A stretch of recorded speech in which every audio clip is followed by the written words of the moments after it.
Quadratic equation second question का बेटा first part discuss करने जा रहे हैं इस वीडियो में हम। सेकंड क्वेश्चन क्या कहता है, the area of a rectangular plot is 525 metre square. कि एक रेक्टेंगुलर प्लॉट का एरिया गिवन है जो कि 525 मीटर स्क्वायर है। The length of the plot is 1 more than twice its breadth. कि जो प्लॉट की लेंथ जो है वो 1 मोर है, मतलब एक ज्यादा है किससे, ब्रेड्थ से। सबसे पहले हम ब्रेड्थ लेट कर लें। अगर हम ब्रेड्थ लेट कर लेंगे देन उसका ट्वाइस कर देंगे और उसमें 1 ऐड कर देंगे तो हमें लेंथ मिल जाएगी बेटा। जो हम स्टार्ट करते हैं solution. Let the breadth of a rectangular plot is x। मैंने मान लिया कि जो ब्रेड्थ है रेक्टेंगुलर प्लॉट की वो x मीटर है। ठीक है बेटा। अकॉर्डिंग टू क्वेश्चन जो क्वेश्चन में लिखा हुआ है बेटा वही हमने सेम टू सेम फॉलो करना है। कैसे करोगे, the length of a rectangular plot क्या होगी, देखो the length of a rectangular plot is 1 more than twice its breadth. तो ब्रेड्थ क्या है x का ट्वाइस क्या होगा 2x और लेंथ उससे 1 मोर है। दैट मीन्स अगर 2x में हम 1 और ऐड कर देते हैं तो हमें क्या मिल जाएगी, लेंथ। दोबारा देखो 1 मोर देन किससे एक ज्यादा, ब्रेड्थ के ट्वाइस से, ट्वाइस इट्स ब्रेड्थ। ब्रेड्थ का मैंने ट्वाइस किया, दैट मीन्स ट्वाइस का मतलब होता है उसको 2 से मल्टीप्लाई करना। x को 2 से मल्टीप्लाई कर देंगे तो ट्वाइस आ जाएगा बेटा।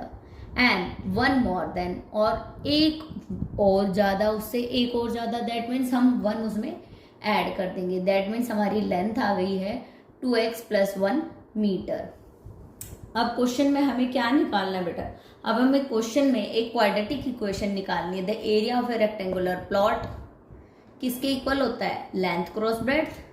मैंने यहाँ लेंथ की वैल्यू पुट की, यहाँ ब्रेड्थ की वैल्यू पुट की, इज इक्वल में मैंने एरिया लिखा। कोई फर्क नहीं पड़ता अगर आप लेंथ और breadth is equal to area लिख दो या area is equal to L cross B, length cross breadth लिख दो। 2x + 1 into x। अब 2x + 1 क्या है, लेंथ है बेटा, ये देखो। एंड x क्या है, मेरी ब्रेड्थ है। And length cross breadth is equal to area of plot, rectangular plot, जो कि आपको गिवन है क्वेश्चन में 528। सॉरी आपका 28 है बेटा यहाँ पे।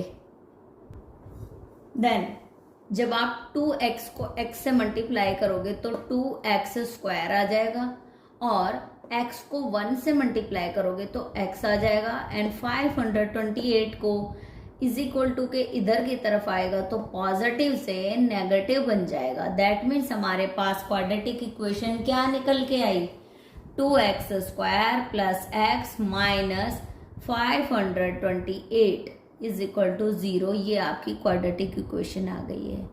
अब आप इसको रूट्स निकाल के इसकी लेंथ और ब्रेड्थ इजीली फाइंड आउट कर सकते हो। ठीक है बेटा। बट आपको क्वेश्चन में सिर्फ क्वाड्रेटिक इक्वेशन निकालना है, आपने सॉल्व नहीं करना है। सेकेंड क्वेश्चन के ऊपर लिखा हुआ है कि you have to only find quadratic equation, जो कि आप निकाल चुके हो, आपने आगे इसको सॉल्व नहीं करना है। अब हम डिस्कस करते हैं सेकेंड क्वेश्चन का second part. The product of 2 consecutive positive integer is 306। 2 consecutive positive integer है बेटा जिनका प्रोडक्ट जो है वो 306 है। We need to find the integer. तो सबसे पहले हमें पता होना चाहिए कॉन्जिक्यूटिव इंटीजर क्या होता है। कॉन्जिक्यूटिव इंटीजर का मतलब होता है जैसे 5 के बाद जो नेक्स्ट टर्म आएगी वो उसका कॉन्जिक्यूटिव होगी। दैट मीन्स 5 में हम 1 ऐड करेंगे तो 6 आएगा। ठीक है बेटा। एंड 6 का कॉन्जिक्यूटिव पूछूं तो 6 में 1 ऐड करने पे क्या आता है, 7। बट हमें जब इंटीजर ही नहीं पता तो आप कैसे पता लगाओगे कि क्या है इंटीजर। हमने माना let 2 consecutive integer be x। पहला कॉन्जिक्यूटिव इंटीजर मान लिया मैंने x, तो दूसरा बेटा अंडरस्टूड है कि x + 1 होगा। हमेशा ध्यान रखना जब भी कॉन्जिक्यूटिव की बात आए तो x एंड x + 1 ले लेंगे हम, लेट कर लिया मैंने। Such that according to question, question क्या कहता है, product of two consecutive positive integer. अच्छा बेटा ये दोनों पॉजिटिव है, ये बात भी आपको ध्यान रखनी है कि इन दोनों का प्रोडक्ट, दैट मीन्स इसका और इसका product x into x plus 1 is equal to 306 है। गिवन है कि इस दोनों को जो मल्टीप्लाई करते हैं, प्रोडक्ट करते हैं, तो वो मेरा 306 के इक्वल आता है। ये आपका क्वेश्चन में गिवन है। अब ये जो x है ना बेटा, इसको खाली इस x के साथ मल्टीप्लाई कभी नहीं करना है। इस x की मल्टीप्लाई इस x के साथ भी होगी और इस x की मल्टीप्लाई इस 1 के साथ होगी। आपने इसको सिर्फ x के साथ मल्टीप्लाई नहीं करने। बच्चे यही एग्जाम में गलती कराते हैं, सिर्फ x से मल्टीप्लाई कर देते हैं। कभी भी जो ब्रैकेट के बाहर वाली वैल्यू होगी, चाहे वो कोई भी हो, वो ब्रैकेट के अंदर आने वाले दोनों डिजिट के साथ मल्टीप्लाई होती है। तो x मल्टीप्लाई बाय x हमारा आ गया x square and x multiply by 1 मेरा आ गया x माइनस, जब 306 इज इक्वल टू क्रॉस करेगा तो पॉजिटिव से नेगेटिव बन जाएगा -306। और हमारी एक और क्वाड्रेटिक इक्वेशन निकल के आ गई। हमें इस क्वेश्चन में सेकंड पार्ट में सिर्फ क्वाड्रेटिक इक्वेशन निकालनी है बेटा, और मैंने क्वाड्रेटिक इक्वेशन निकाल ली, ठीक है।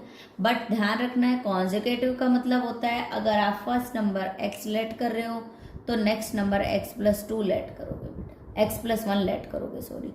अगर x प्लस 1 लेट कर रहे हो तो नेक्स्ट नंबर आप x प्लस 2 लेट करोगे।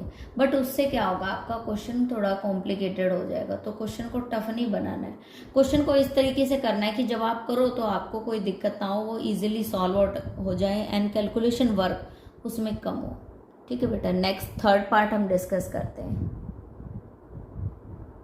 क्वेश्चन नंबर 3 क्या कहता है बेटा, Rohan mother age is 26 year older than him, कि रोहन की माँ की जो उम्र है वो उससे 26 ईयर ज्यादा है, ठीक है। ऑल्डर मतलब ज्यादा होना बेटा। The product of their age is 3 year from now.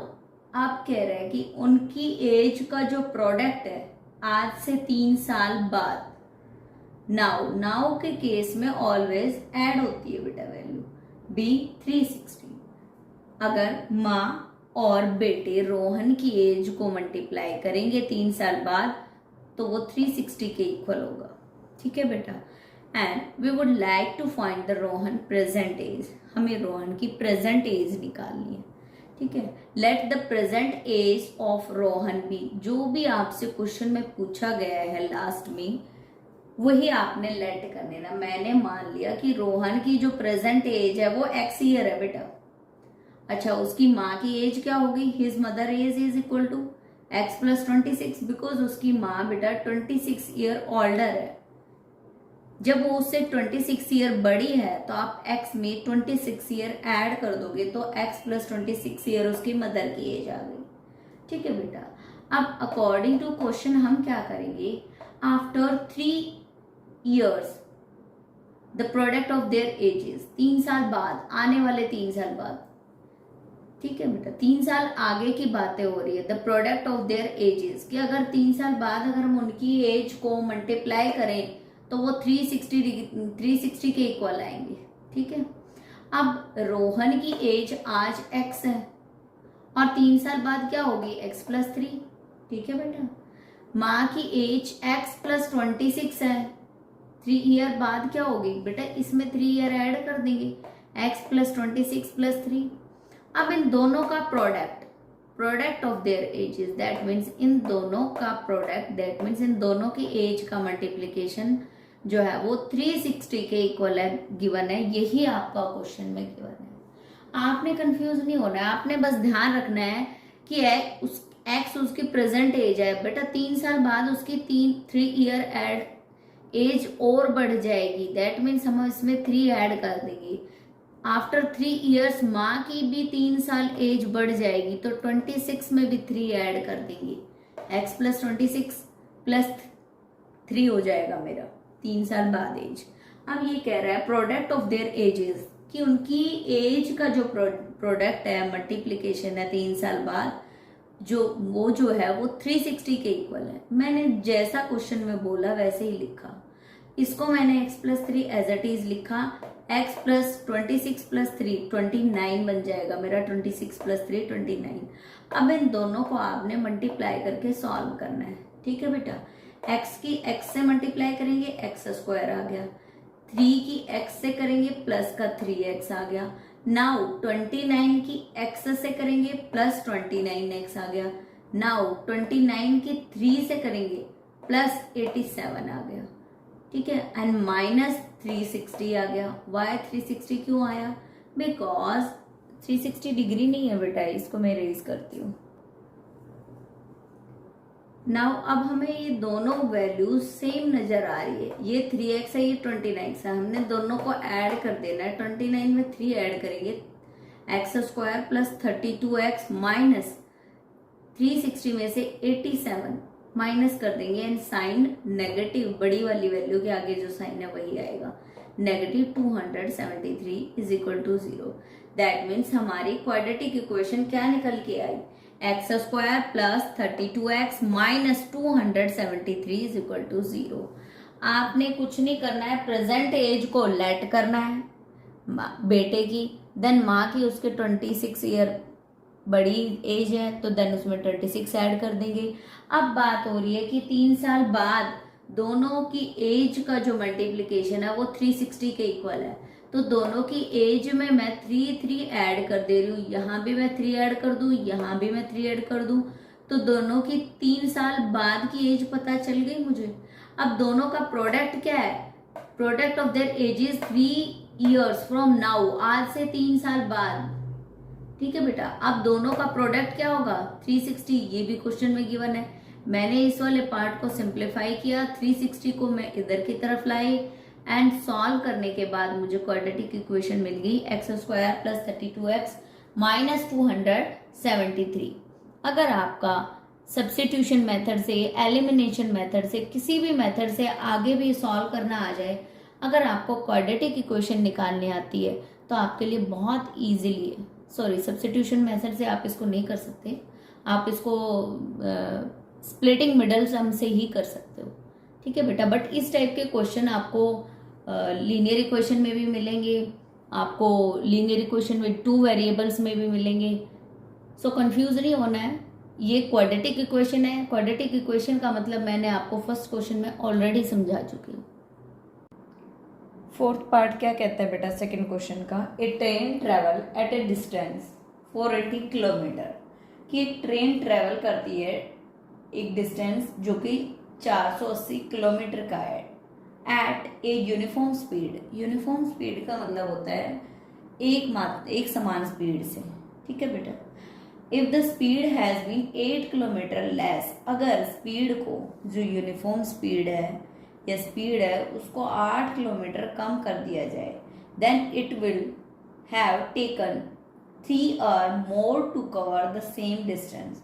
तो उसको ये सेम 480 किलोमीटर डिस्टेंस ट्रेवल करने में 3 घंटे का समय और लगेगा। ठीक है, we need to find the speed of the train. हमें इस ट्रेन की स्पीड निकालनी है। ठीक है बेटा, अब हमें जो चीज निकालनी है सबसे पहले हम वही लेट कर लेते हैं। Let the speed of the train be x kilometre hour. कि मैंने मान लिया कि जो ट्रेन की स्पीड है वो x किलोमीटर आर है। ठीक है, अब टाइम का फॉर्मूला क्या होता है? टाइम टेकन कैसे निकालेंगे? Time is equal to distance upon speed. ठीक है बेटा, अगर हमें टाइम टेकन निकालना है तो टाइम को हम t से डिनोट करते हैं, distance upon speed. Time taken to cover 480 kilometre, 480 kilometre को कवर करने में कितना टाइम लगा? तो 480 क्या है? डिस्टेंस पुट कर दिया मैंने यहाँ पे। स्पीड कितना मैंने माना है? x माना। बिकॉज स्पीड हमें नहीं पता कि ट्रेन की स्पीड से चल रही है, वो हमें पता ही नहीं है, तो हमने वो x मान लिया। हमारे पास टाइम निकल के आ गया 480 अपॉन x टाइम। ठीक है बेटा, अब क्या होता है? The time taken to cover 480 kilometre when the speed is decreases by 8। अब आपका डिस्टेंस तो 480 किलोमीटर ही है, सेम ट्रेन को उतना ही दूर जाना है। 480 किलोमीटर ही पहले जाना था, 480 किलोमीटर ही बाद में जाना है। बट ट्रेन की स्पीड कम कर दी। अब जब किसी भी ट्रेन की स्पीड कम हो जाएगी तो क्या होगा, वो वहां पहुंचने में टाइम ज़्यादा लेगी, यही होगा ना बेटा। अगर हम स्पीड बढ़ा के ट्रेन को चलाते हैं या ट्रेन जाती है स्पीड से तो टाइम कम लगेगा उतना ही किलोमीटर में, और अगर मैं स्पीड कम कर दूंगी तो टाइम क्या हो जाएगा, टाइम बढ़ जाएगा। ठीक है, तो टाइम मैंने क्या किया, टाइम टेकन, अब हम नया टाइम टेकन निकालेंगे, न्यू टाइम निकल के आएगा। बिकॉज क्यों, क्योंकि स्पीड जो है, अब जो टाइम निकलेगा वो स्पीड कम होने के अकॉर्डिंग निकलेगा। अकॉर्डिंग टू मैंने क्वेश्चन क्या किया, डिस्टेंस वही 480 किलोमीटर एंड इसमें स्पीड में मैंने 8 किलोमीटर लेस कर दिया। बिकॉज ये कह रहा है 8 किलोमीटर लेस, 8 किलोमीटर लेस कर दिया। ठीक है बेटा, तो मेरे पास नया टाइम निकल के आ गया। अब ये जो टाइम है ये ज्यादा टाइम ले रही है ट्रेन पहुंचने में, एंड ये वाला जो है वो कम टाइम है। ठीक है, अब कहता है कि it will taken 3 hour more to cover. अब ये जो पुराने वाला टाइम है नए वाले टाइम से 3 घंटे ज्यादा समय ले रहा है। ठीक है, दैट मीन्स हम न्यू वाले टाइम में से ओल्ड टाइम टेकन माइनस कर देंगे तो उनके बीच का गैप क्या है, 3। New time taken, old time taken कितना है बेटा, यहाँ पे ये टाइम बड़ा है। जब आप एक्स में से कुछ घटा दोगे तो डिवाइड करने के बाद जो वैल्यू आएगी निकल के वो ग्रेटर होगी। ठीक है बेटा, यहाँ ये जो टाइम है वो कम है। कम क्यों है, बिकॉज सिंपली एक्स है, जब एक्स इसको डिवाइड करेगा तो कोई भी वैल्यू आएगी वो इससे छोटी होगी। क्यों छोटी होगी, आप कोई भी वैल्यू पुट करके देख लो, 9 पुट करके देखो यहाँ पे x के प्लेस पे, तो 9 माइनस 8 1 जब 480 को डिवाइड करेगा तो 480 घंटे का टाइम आ गया। बट यहाँ पे अगर 9 पुट करोगे तो 9 इसको डिवाइड कर देगा या पॉइंट में वैल्यू आएगी, बट टाइम क्या हो गया, कम। तो मैंने ग्रेटर टाइम में से स्मॉलर टाइम को माइनस किया टाइम टेकन को। ये भी मेरा टाइम टेकन था जो मैंने यहाँ निकाला था, एंड ये वाला टाइम टेकन मैंने यहाँ निकाला है, एंड ये वाला टाइम टेकन मैंने यहाँ से निकाला है। अब मैं दोनों टाइम के बीच का डिफरेंस जो दे रखा है वो 3 घंटे दे रखा है। कह रहा है कि जो दूसरे वाले जो ट्रेन जो आ रही है स्पीड जिसकी कम हो गई वो 3 घंटे ज्यादा टाइम लेती है, तो दैट मीन्स हम दोनों के बीच का डिफरेंस क्या है, टाइम में से टाइम माइनस किया, टाइम को ही इज इक्वल रखा। 3 आवर टाइम है तो मैंने इसको इसलिए टाइम में कन्वर्ट किया ताकि हम टाइम को टाइम के इक्वल रख सके। ठीक है, इन दोनों का गैप कितना है, 3 आवर इज इक्वल टू 3 रख दिया मैंने। ठीक है, अब हम इन दोनों का एलसीएम ले लेंगे। जब हम इनका एलसीएम लेंगे बेटा तो मैंने क्या किया, x इंटू एक्स माइनस 8 मेरा एलसीएम आ गया। 480 के साथ हम x मल्टीप्लाई कर देंगे and minus 480 into x minus 8। ठीक है, अब 480 माइनस 480 को x के साथ मल्टीप्लाई करेंगे तो माइनस 480x बन जाएगा, एंड माइनस 480 को 8 के साथ माइनस 8 के साथ मल्टीप्लाई करेंगे तो प्लस का 3840 आ जाएगा। ठीक है, अब ये जो 3 है वो क्रॉस मल्टीप्लीकेशन करके इनके साथ मल्टीप्लाई हो जाएगी। दैट मीन्स 3x को जब हम x से मल्टीप्लाई करेंगे तो 3x स्क्वायर आ जाएगा। 3x को जब हम 8 से मल्टीप्लाई करेंगे माइनस के 8 से तो 8 3 से 24x आ जाएगा, एंड ये जो वैल्यू पॉजिटिव है जब वो इज इक्वल टू क्रॉस करेगी तो बेटा वो नेगेटिव में कन्वर्ट हो जाएगी। ठीक है, अब अगर मैं ध्यान से देखूं तो इस पूरी इक्वेशन के अंदर मेरा 3 कॉमन आ रहा है। मैंने यहाँ 3 ले लिया, यहाँ देखो इसको 24 को क्या लिख सकते हैं, 3 मल्टीप्लाई बाई 8, 3 मेरा बाहर कॉमन आ गया। ऐसे ही 3 में इन सब को डिवाइड करेगा तो ये आ जाएगा। कॉमन लेने का दूसरा मतलब ये भी होता है जब आपको ये ना पता चले कि यहाँ क्या आएगा तो यहाँ जो गिवन वैल्यू है उसको आप 3 से डिवाइड करके देखो, जो भी आता है उसको यहाँ लिख दो। जैसे इस वाली वैल्यू में हम क्या मल्टीप्लाई करेंगे नहीं पता चलता, तो उसके लिए हम क्या करेंगे, इस गिवन वैल्यू को मैं 3 से डिवाइड कर दूंगी और जो मेरा आएगा क्वेश्चन आएगा उसको मैं यहाँ लिख दूंगी। अब मेरे पास एक नई क्वेश्चन निकल के आ गई। 3 मेरा 0 बन जाएगा, अपॉन 0 के अपॉन में जाके एंड मेरी क्वाड्रेटिक इक्वेशन क्या निकल के आई, x square minus 8x minus 1280। ठीक है बेटा, ध्यान रखना पहले सबसे पहला स्टेप आपने जो स्पीड दे रखा है उसका यूज करते हुए हमें टाइम टेकन निकालना है, डिस्टेंस अपॉन स्पीड। ठीक है, पहले वाले टाइम टेकन का यूज करेंगे। उसके बाद सेम डिस्टेंस है बट ट्रेन ने अपनी स्पीड को कम कर लिया, अब हम स्पीड लेस करने वाले का टाइम टेकन निकालेंगे एंड ग्रेटर टाइम में से लेसर टाइम माइनस कर देंगे, बिकॉज इसमें दे रखा है कि दोनों के बीच का जो डिफरेंस है दैट मीन्स कवर करने में इतना टाइम ज़्यादा लेती है। ठीक है, तो दैट मीन्स ज़्यादा इसलिए लेती है क्योंकि एक ट्रेन की स्पीड ज़्यादा है, एक ट्रेन की स्पीड कम है, तो टाइम गैप तो आना है। तो मैंने इस वाले टाइम टेकन में से ये वाला टाइम टेकन माइनस कर दिया। ये ग्रेटर टाइम टेकन है, ये ज़्यादा टाइम है, ये कम टाइम है। इन दोनों का बीच का जो गैप है, डिस्टेंस है, वो 3 है। एंड एलसीएम लेके मैंने इस पार्ट को सॉल्व किया, मुझे फाइनल क्वाड्रेटिक इक्वेशन मिल गई। ठीक है बेटा, अब आप इसके फैक्टराइजेशन करके इसके वैल्यूज निकाल सकते हो, इसके रूट्स निकाल सकते हो, बट आपको सिर्फ क्वेश्चन में इक्वेशन निकालनी है, क्वाड्रेटिक इक्वेशन निकालनी है, जो कि आप निकाल चुके हो। आपने इसको आगे सॉल्व नहीं करना।